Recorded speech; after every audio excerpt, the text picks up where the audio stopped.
Oh, sorry, you guys ready? Sorry, over enthusiastic. There you go. Keeping you on your toes. All right. Hello, everyone. I'm calling the Committee on Labor and Tourism to order. Today is Tuesday, March 15th. It is 9:30 a.m. We're in conference room 312 and on Zoom. Because this is our first hybrid hearing, I'd like to go over some House rules to ensure this hearing goes smoothly. In order to allow as many people to testify, there will be a 3-minute time limit for testimony. We'll be taking testimony in order of in-person testifiers to online testifiers. Please keep yourself muted and your video off until it is your turn to testify. If you are having technical difficulties, please use the chat function to contact our technical staff. However, if you are disconnected, please rejoin and we will resume your testimony if time permits. Please refrain from profanity or any uncivil language, as this behavior will be grounds for removal. All right, first bill on the agenda is SB 2644 SD2 relating to electrical contractors. This measure extends until 2033 Act 65, Session Laws of Hawaii 2013, which provides a limited exemption to licensing requirements for certain individuals in situations when an electric utility must retain qualified individuals to work with high voltage, 600 volts or higher, who are not licensed in the state but are otherwise deemed qualified by the electric utility, provided that the public utility certifies to the Director of Labor and Industrial Relations and to the Board of Electricians and Plumbers that after a hiring call, no electrician sufficiently qualified and licensed in the state to perform high voltage electrical work applied to timely perform or complete the necessary jobs or tasks before the public utility recruited outside of the state. Makes permanent the requirement for the Board of Electricians and Plumbers to submit to the legislature and/or reports regarding the high voltage electrical contractors. All right, first to testify, we have Director Ann Pereira-Eustachio from the Department of Labor and Industrial Relations. Good morning, Chair Onishi, Vice Chair Sayama, and members of the Committee on Labor and Tourism. My name is Ann Pereira-Eustachio, Director of the Department of Labor. I'm testifying in opposition as the bill is written, which includes the director in notifications required by the proposed amendment in Section 2 of the bill. The DLIR no longer has the capacity to certify occupational shortages as required of it in this proposal.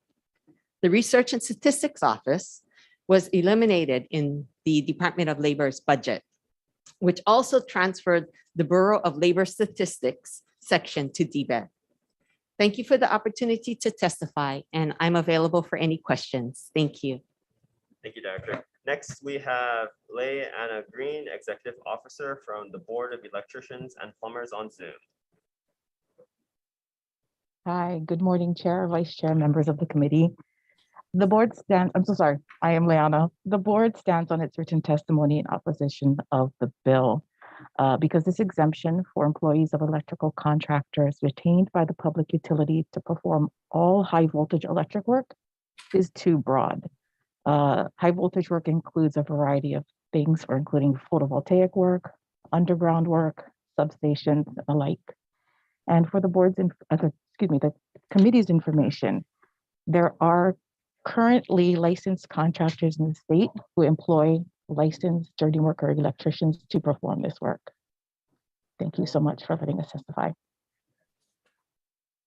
All right, next we have Candice Ito, Executive Director from the Contractors License Board on Zoom. Morning, Vice Chair Sayama and Chair Onishi. This is Candice Ito. I'm the Executive Officer of the Contractors License Board, and the board stands on its written testimony in opposition of this bill. And similar to the Board of Electricians and Plumbers, the Contractors License Board believes that the exemption is still overly broad. Thank you for the opportunity to testify, and I'll be here to answer questions. Thank you. Next, we have Michael Swanson, Director from Hawai'i Electric on Zoom. Good morning, Chair Onishi, Vice Chair Sayama, and members of the committee. My name is Mike Swanson. I'm the Transmission and Distribution Director at Hawai'i Electric. Hawai'i Electric is in strong support of Senate Bill 2644 as well as House Bill 1597. We must have access to out-of-state journeyman line workers, cable splicers, and substation electricians to support our electric grid that, quite frankly, are not available in Hawaii. We were made aware that there may be a handful of licensed contractors in the state that can perform this work. However, none have come forward when the company makes a call for contractors who can perform such specialized work. This law has been on the books for 9 years. And in those 9 years, when calls are made to union halls, no one responds as qualified to do such work. And finally, the company prefers to hire local labor and is open to finding ways to address consistent work availability that could make it feasible to grow the local market.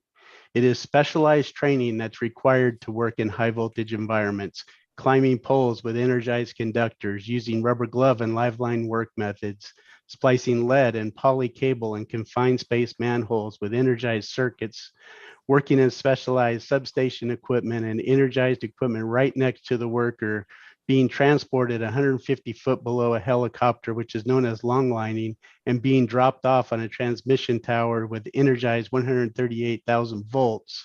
These are just a few examples of the expectations of our contractors in respect to the training and experience. No disrespect to electricians with an EJ license, but I'm sorry, simply requiring a licensed contractor in the state of Hawaii to ensure their employees have a state of Hawaii EJ electrician's license where high voltage is touched on in their training is not sufficient to work at an electric utility.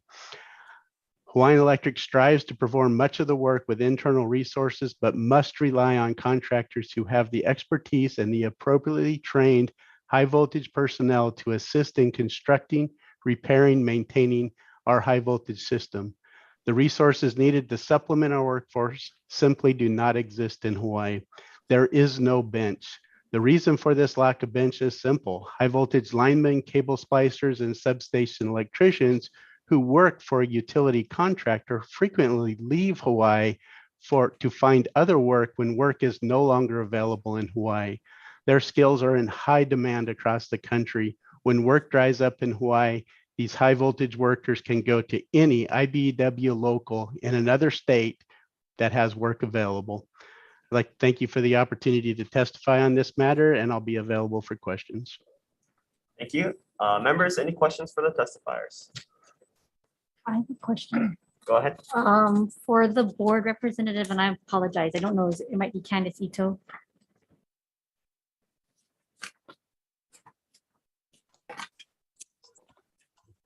Hi. I understand that the board is opposed to this, but in light of what Hiko just testified to, and that there might be kind of a disconnect between the more highly qualified high voltage workers we need. Is there any sense of the numbers of what the labor force is currently? I don't have those numbers, but the contractors are reporting that they are currently working on TECO substations and doing high voltage work on federal projects, which, you know, each for the federal government, they have their own requirements. So it's not like they just have an EJ. They do have additional training in high voltage. Okay, what I'm concerned about is the fact that this program has been in place for 9 years and that there's not more data as to what the workforce shortage may or may not be, and that evidence is not in the testimony. And so I'm just concerned. Because if there is, in fact, a workforce shortage and it can't be filled by our folks, then we're in trouble if we don't extend this pilot program. And that's any response to that? I think that the board is not really opposed to extending the exemption, but they would like to have the exemption clarified and narrowed because they do recognize that there is a shortage of workers who do high lining or long lining. But the other work that the electrical contractors are now performing, they would like to see that work exempted out. Chair, one follow-up question. Is there any conversation about what that limited exemption might be? Because it sounds like there might be a place for compromise around kind of the high voltage description or something in this that can be worked on rather than just a 10-year extension. I believe so. And you know, the 5-year, I mean, I think when Mr. Swanson addressed the contractors license board in February, he did say that they hired 25 individuals with local addresses, and it'll take like 3.5 to 4 years for those people to become fully qualified because they have their own high voltage training class. So that is hopeful. I mean, that is something that is good. But I don't know if that's going to be enough for them to, you know, complete their work. But like I said, the board would just like to see the exemption narrowed. Okay, thank you, Ms. Ito. Thank you, Chair. Thank you. Members, any further questions? Seeing none, we'll be moving on to the next measure, SB 3126 SD2, relating to the boiler and elevator safety law. This measure requires the Director of Labor and Industrial Relations to appoint a Chief Boiler and Pressure Vessel Inspector, allows the Director of Labor and Industrial Relations to authorize qualified boiler inspectors who are in the exclusive employment of an owner-user inspection organization to perform safety inspections of pressure retaining items, extends the time by which the Director of Labor and Industrial Relations is required to reimburse the general fund for the initial appropriation made to the boiler and elevator revolving fund from 10 to 13 years from the date that the fund was established. First to testify, we have Director Ann Ferrer-Eustaquio. Good morning, Chair, Vice Chair, members of the committee. Ann Ferrer-Eustaquio, Director, Department of Labor. Thank you, Chair, for scheduling the department's bill that's a part of the governor's package and testifying in strong support of the measure and requesting 3 amendments that were crafted by our Chief Boiler Inspector and reviewed by our council. I'm requesting the bill be amended verbatim with the language offered in our testimony. I'm available for any questions and thank you for allowing me to testify. Thank you. Next to testify, we have Simon Powell, Superintendent from Hawai'i Electric on Zoom. Good morning. My name is Simon Powell. I'm the Technical Services Superintendent with Hawai'i Electric in the power supply process area, and I want to testify on behalf of Hawai'i Electric in strong support of this bill, SB 3126. I testified in front of the committee a few weeks ago for the House Companion Bill, which was HB 2158, so I won't repeat that testimony today. However, I would also like to testify in strong support of the 3 amendments proposed by the Department of Labor and Industrial Relations. The amendments incorporate the appointment of a chief boiler inspector into the law and modify the definitions of owner-user inspection organization and exclusive employment. The appointment of a chief boiler inspector helps ensure the jurisdictional authority remains up to date and has influence on any changes to the regulatory codes from the National Board and American Society of Mechanical Engineers. And the proposed modification of the definitions of exclusive employment and owner-user inspection organization ensure that our laws align with the existing definitions used by the National Board, which will reduce confusion and streamline compliance with the National Board and state regulations. So again, I'd like to thank you for the opportunity to testify in support of the bill and the proposed amendments. And I'm available for any questions. Thank you. That is all the testifiers we have for this measure. Members, any questions? Seeing none, we'll be moving on to the next item, SB 3128 SD2, relating to the Adequate Reserve Fund. This measure amends the definition of Adequate Reserve Fund for calendar years 2023 through 2030 to exclude the benefit cost rate from June 2020 through August 2021. First to testify, we have Director Ann Ferrer-Eustaquio again. Good morning again, Chair, Vice Chair, and members of the committee. Ann Eustaquio, Director, Department of Labor. Thank you, Chair Onishi, for scheduling the department's bill that's part of the governor's package. I'm testifying in strong support of the measure that addresses the anomalous outflow from the Unemployment Compensation Trust Fund during the peak of the COVID-19 pandemic by providing relief to contributory employers. The relief will allow contributory employers to replenish the unemployment compensation trust fund and help reestablish the fund's integrity without facing the highest contribution schedules for years as Hawaii's economy continues to recover. Thank you again for allowing me to testify, and I'm available for any questions. Thank you, Director. Next, we have Lauren Zerbel from Executive Director from the Hawaiian Food Industries Associations on Zoom.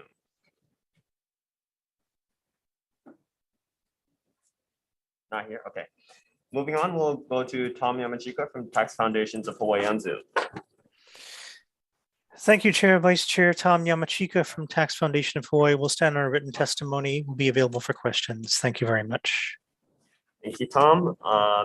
That's all the testifiers we have for this measure. Members, any questions?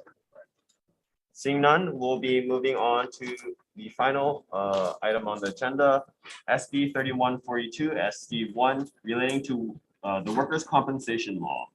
This measure amends the title of Chapter 386, Part 5, Subpart C, Hawaii Revised Statute to add reserve public safety law enforcement officers and amend Section 386 to 1-181 HRS to include reserve public safety law enforcement officers to the list of volunteer occupations covered under the workers' compensation law.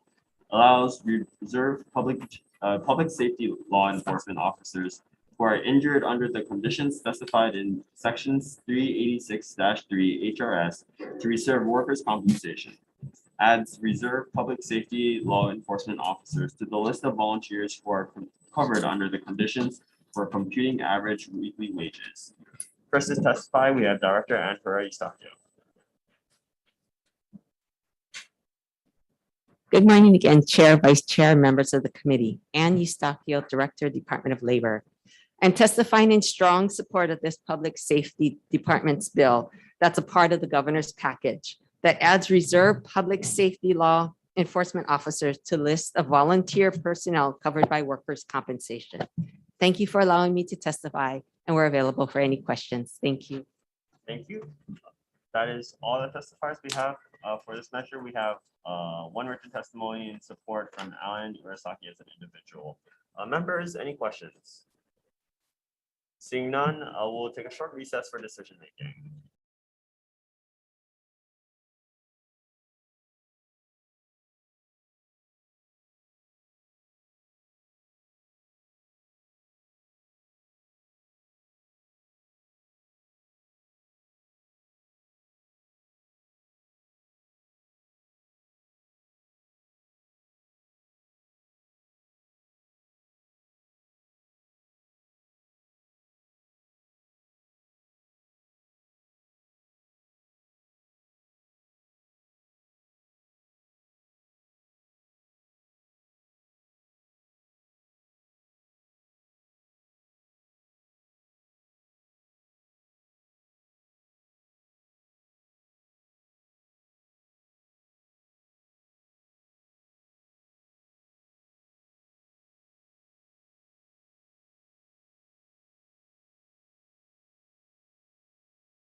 We were reconvening the Committee on Labor and Tourism for decision making. The first bill, we have SB 2644, SD2. We'll be passing this measure out with amendments. The recommendation is to pass this measure out with some of the recommendations from HECO and IBW Local 1260, basically limiting the definition of who can be exempted under this program. So the wording is, this exemption is limited to use by a public utility for high voltage electrical workers that perform electric transmission and distribution line construction, maintenance, and substation work. We'll also take out the requirement that the public utility must certify to DLIR on page 4. Paragraph B, as we recognize the research and labor statistics arm was moved to DBED. We'll also be making technical amendments needed for clarity, consistency, and style. Members, are there any questions? Okay, seeing none, chair for the vote. So we're voting on SB 2644, SD2. The Vice Chair's recommendation is to pass with amendments. Chair and Vice Chair vote aye. Representative Bellotti. Aye. Representative Holt. Aye. Representative Kobayashi. Aye. Representative Quinlan is excused. Representative Takayama. Aye. And Representative Okamoto. Aye. Thank you, Chair. Your recommendation is. Thank you. Next, we'll be moving on to SB 3126, SD2. We'll be incorporating some of the amendments offered by the written testimony in DLIR. These are 3 amendments, 2 addressing definitions and 1 adding a new section in section 1. Members, any questions? Seeing none, chair for the vote. Yes, SB 3126, SD2.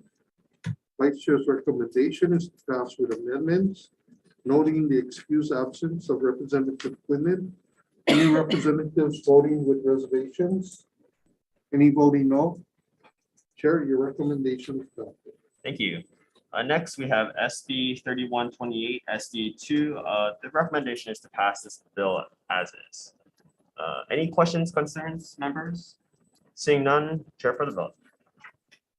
Okay, SB 3128, SD2.